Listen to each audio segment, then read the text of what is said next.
শিবির কোপানো জায়েজ ছিল, আছে, থাকবে। তার মানে আওয়ামী লীগের আমলে ওরা মানুষ নয়, ওরা শিবির। আমার দেশ পত্রিকায় আমি একটা লিড নিউজ একসময় পড়েছিলাম, শিবির বলতে গেলে সে আর মানুষ হইতে পারবে না। এই যে কনসেপ্টটা তৎকালীন সময় তৈরি করেছে, কেউ কেউ মনে করে আমার মন্ত্রিত্ব কিংবা এমপি হওয়ার জন্য এখনো মনে হয় আমার ভারতের কোনো একটা করুণা ছাড়া হতে পারবো না।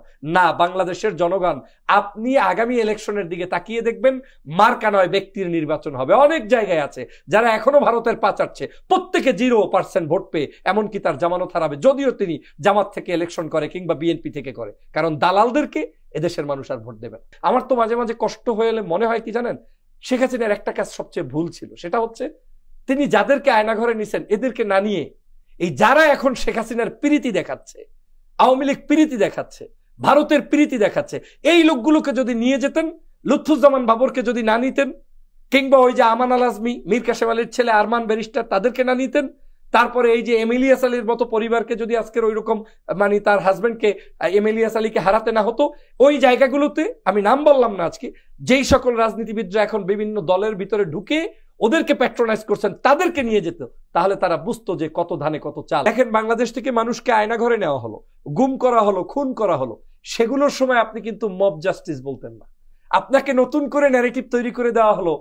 কত বড় সুফি সাধকের দল আওয়ামী লীগ আর শেখ হাসিনা, যে কিনা 2000 মানুষকে গুলি করে হত্যা করে রক্ত দিয়ে গোসল করে, সেই নেত্রী পালিয়ে গিয়েছে, সেই নেত্রী আবার আমার দেশের মানুষদেরকে শিখাচ্ছে। আর এদেশের কিছু বুদ্ধিজীবী হঠাৎ করে বুদ্ধি বনে যাওয়া, যারা আওয়ামী লীগ পালিয়ে যাওয়ার পরে হতাশ হয়েছে, হার্ট ব্লক ছিল, তারা এখন নতুন করে রাজনীতিতে হাওয়া লাগাচ্ছে, মব জাস্টিস বলছে। What is the meaning of mob justice? আজকের এইগুলোকে মব জাস্টিস বলে, যেখানে আজকের আওয়ামী লীগ নিজেরাই বলেছে যে তারা ক্ষমতা থেকে যাওয়ার পরে কমপক্ষে 5 থেকে 10 লক্ষ মানুষ নিহত হবে।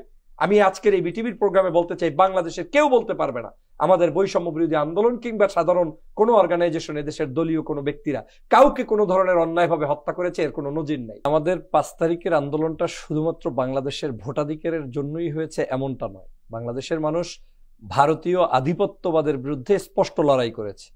চট্টপাখাত লেগেছে শুধু শেখ হাসিনার কাঁধে নয়, গালে নয়, সেটা লেগেছে সরাসরি ভারতের কাছেও।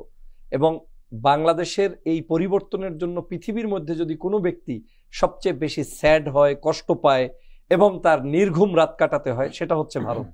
এবং ভারতের নরেন্দ্র মোদী সরকার সহ তারা সবাই মিলে এটা নিয়ে অস্থির ছিলেন। আর অস্থির ছিলেন বিধায় পৃথিবীর কোনো জায়গায় খুনি শেখ হাসিনা যখন স্থান পায় নাই, একমাত্র এই খুনিকে স্থান দিয়েছে কিন্তু পার্শ্ববর্তী দেশ ভারত।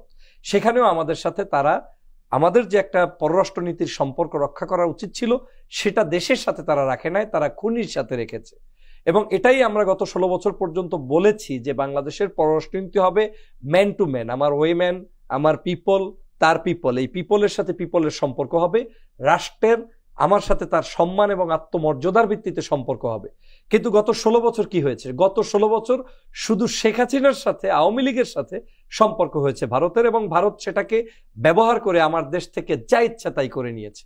তো সেই কারণেই স্বভাবতই বাংলাদেশের তরুণ সমাজ, যুব সমাজ, টেকনোলজির যুগে তো কাউকে আর বোবা বানিয়ে রাখতে পারবেন না, একটা সময় হয়তো পেরেছেন। এখন সবাই তার হাতে মোবাইল আছে, ফোন আছে, ইন্টারনেট, সবকিছু ব্যবহার করছে। সে প্রতিনিয়ত জানছে যে কে আমাকে দিচ্ছে, কে আমাকে দিচ্ছে না, কে আমার 71-এর বন্ধু সেজে আমার 71-এ যারা আমার উপরে জুলুম অত্যাচার করেছে কিংবা আমাকে তোষণ করেছে, আমার উপরে জুলুম নির্যাতনের পাশাপাশি আমার দেশ থেকে সবকিছু কেড়ে নিয়েছে, যাদেরকে বলছি, তাদের চাইতে আবার নতুন করে এই 53 বছর পরে কারা নিয়ে যাচ্ছে সবকিছু, সেই জিনিসটা মানুষ কিন্তু উপলব্ধি করতে পারছে। বিধায় এই ভারতীয় আধিপত্যবাদের বিরুদ্ধে আমাদের লড়াই হয়েছে। আজকে যে সমস্যাটা, সেটা হচ্ছে ভারত কিছু ন্যারেটিভ তৈরি করতে চায় বাংলাদেশে, কিছু শব্দচয়ন আপনাকে দিচ্ছে, কিছু কার্যক্রম আপনাকে দিচ্ছে, সেটা প্রগতির নাম দিয়ে দিচ্ছে, সেটা জঙ্গিবাদের নাম দিয়ে দিচ্ছে, সেটা ইসলামিক কিছু ওয়ার্ডের নাম দিয়ে দিচ্ছে। এগুলো করে করে বাংলাদেশের মানুষকে শুধু চাপে রাখার কৌশল, আর কিছু নয়। গতকালকে কিন্তু বিএনপি একটা গুড কাজ করেছিল, তিস্তার বাঁধের ওইখানে তাদের একটা বিশেষ একটা 2 দিনের কর্মসূচি ছিল। দেখেন, আমার কাছে মনে হচ্ছে এই যে গতকালকের কুয়েটে যে কর্মকাণ্ডটি ঘটলো, এটা তিস্তার এত সুন্দর একটি কার্যক্রমকে যাতে জাতির কাছে ফ্ল্যাশ না হতে পারে, সেজন্য এই অপকর্ম এমনও হতে পারে কোনো একটি সংস্থার বিশেষ উদ্যোগে ওখানে বিএনপি যুব দলের নাম লাগিয়ে, মানে নাম বলতে কি, তারা তো সদস্যই, কিন্তু তারা হয়তো তাদের কোনো একজন এজেন্টের সদস্য এবং একই সাথে দলের সদস্য। সেই লোকগুলো ওখানে ঘটিয়ে এত বিশাল একটি অর্জনকে জাতির সামনে মুছে দিল। কারণ আমরা যেই তিস্তার বাঁধের কারণে আজকে জাতি যে ক্ষতিগ্রস্ত হচ্ছে, দেশ ক্ষতিগ্রস্ত হচ্ছে, সেটা যাতে বিশ্বব্যাপী না ছড়ায় সেই কাজটি কিন্তু কৌশলে তারা করেছে। তার মানে তাদের আধিপত্য কিন্তু বন্ধ হয়নি, তারা কিন্তু প্রতিনিয়ত এই কর্মকাণ্ডটি করছে।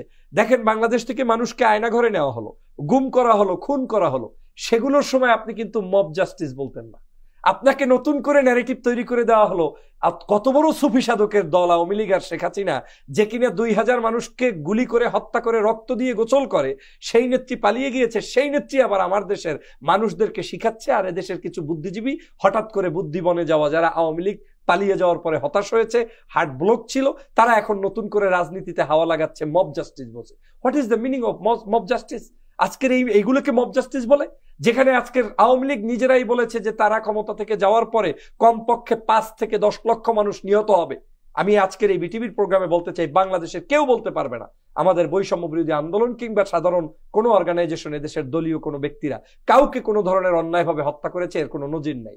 যদি 2-1টা ঘটনা হয়ে থাকে, সেটা ন্যাচারাল ডেথ যেটা বাংলাদেশের সাধারণত হয়, সেই ধরনের কোনো কার্যক্রম হয়তো থাকতে পারে। কিন্তু আজ যদি এই একই সিচুয়েশন অন্য কোনো দলের ক্ষেত্রে হয়তো, ধরেন খালেদা জিয়া গেছে বিমানে পালিয়ে, আর সেই সময় আওয়ামী লীগ আসছে এই দেশে ক্ষমতায়, কিংবা তত্ত্বাবধায়ক সরকার আমলে আওয়ামী লীগ সারা দেশের পাহারা দিচ্ছে, পথে পথে মোড়ে মোড়ে আপনার লাশ আর লাশ পড়ে থাকতো, এবং সেগুলো পশু পাখিতে খেত। বিদেশে এগুলোর উপরে প্রচার হইতো যে বাংলাদেশ থেকে একজন স্বৈরশাসকের বিদায়ের পরে লাশ আর লাশ। এটাই বাংলাদেশের আমাদের যে পরিবর্তন হয়েছে, আমরা যে সফট কর্নারের, আমরা যে ভালো মানুষ, এর প্রমাণ এটা। কিন্তু এই কাজগুলো তারা করতে চায়। আপনি দেখেন, গতকালকের একটা লোক পোস্ট করেছে সৌদি আরব থেকে, সম্ভবত সোহাগ গাজী নামের এক ভদ্রলোক, বিএনপি পরিচয় ধারণ করতে চায়। কিন্তু আমি মনে করি এরা বিএনপি টিএনপি না।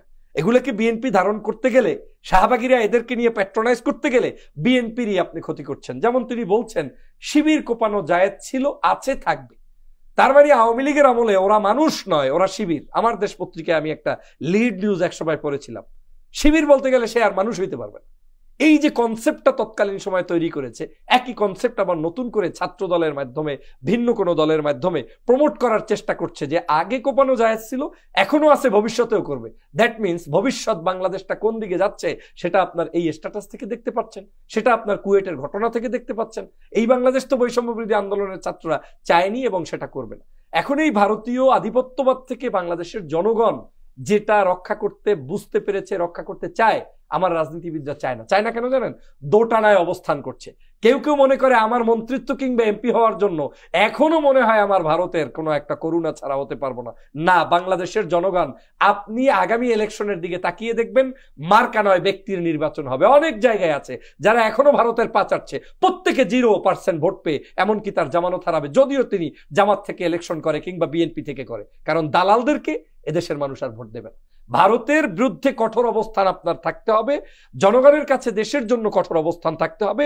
এদেশের ধর্মীয় মূল্যবোধ, মানবিক মূল্যবোধ, সামাজিক মূল্যবোধ এবং সাংস্কৃতিক মূল্যবোধ, এই মূল্যবোধের পক্ষে আপনাকে থাকতে হবে। এটা থেকে আপনি যা করেন আপনার পাশে তারা থাকবে। অতএব এই রাজনীতিবিদরা যারা বুঝতেছে না, তারা এখনো ওই 16 বছর যে কারণে বুঝতে অক্ষম ছিল, একই কারণে তারা এখন অক্ষম এবং তারা মাঠে ময়দানে ধরা খাবে বলে আমি মনে করি। কিন্তু সাধারণ শিক্ষার্থীরা এই জায়গাটায় কিন্তু আমাদেরকে বারবার ওয়ার্নিং দিচ্ছে যে প্লিজ লুক ইনটু আস।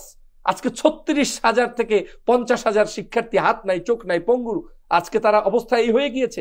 আবার আপনার দেখেন যে 2000 মানুষ হত্যা হয়েছে। আমার তো মাঝে মাঝে কষ্ট হয়ে এলে মনে হয় কি জানেন, শেখ হাসিনার একটা কাজ সবচেয়ে ভুল ছিল, সেটা হচ্ছে তিনি যাদেরকে আয়নাঘরে নিছেন এদেরকে না নিয়ে, এই যারা এখন শেখ হাসিনার প্রীতি দেখাচ্ছে, আওয়ামী লীগ প্রীতি দেখাচ্ছে, ভারতের প্রীতি দেখাচ্ছে, এই লোকগুলোকে যদি নিয়ে যেতেন, লুৎফুজ্জামান বাবরকে যদি না নিতেন, কিংবা ওই যে আমান আল আজমি, মীর কাসেম আলীর ছেলে আরমান ব্যারিস্টার, তাদেরকে না নিতেন, তারপরে এই যে এমিলিয়াস আলীর মতো পরিবারকে যদি আজকের ওই রকম মানে তার হাজবেন্ডকে এমিলিয়াস আলীকে হারাতে না হতো, ওই জায়গাগুলোতে আমি নাম বললাম না আজকে, যেই সকল রাজনীতিবিদরা এখন বিভিন্ন দলের ভিতরে ঢুকে ওদেরকে প্যাট্রোনাইজ করছেন, তাদেরকে নিয়ে যেত, তাহলে তারা বুঝতো যে কত ধানে কত চাল, এবং এই আয়নাঘর কাহাকে বলে, মানুষ কাহাকে বলে, মব জাস্টিস কাহাকে বলে, রাজনীতি কাহাকে বলে, এবং ভারতীয় আধিপত্যবাদের বিস্তারটা কাহাকে বলে, এবং মানুষকে যে বিনা বিচারে হত্যা করা যায়, গুম করা যায়। আপনার কি মনে নাই কুষ্টিয়া ইউনিভার্সিটির আপনার 4টা ছাত্র একসাথে বের হলো, সেই মোকাদ্দেস সহ, তারা আজ পর্যন্ত মায়ের ঘরে ফিরে আসে নাই। করুণা হয়, আগররণী হত্যা হয়েছে আজ পর্যন্ত 104 বারের অধিক, এখন মনে হয় 10 বার হয়ে গিয়েছে। তাদের সবকিছু চেঞ্জ হয়ে গিয়েছে, কোনো পরিবর্তন হয়েছে?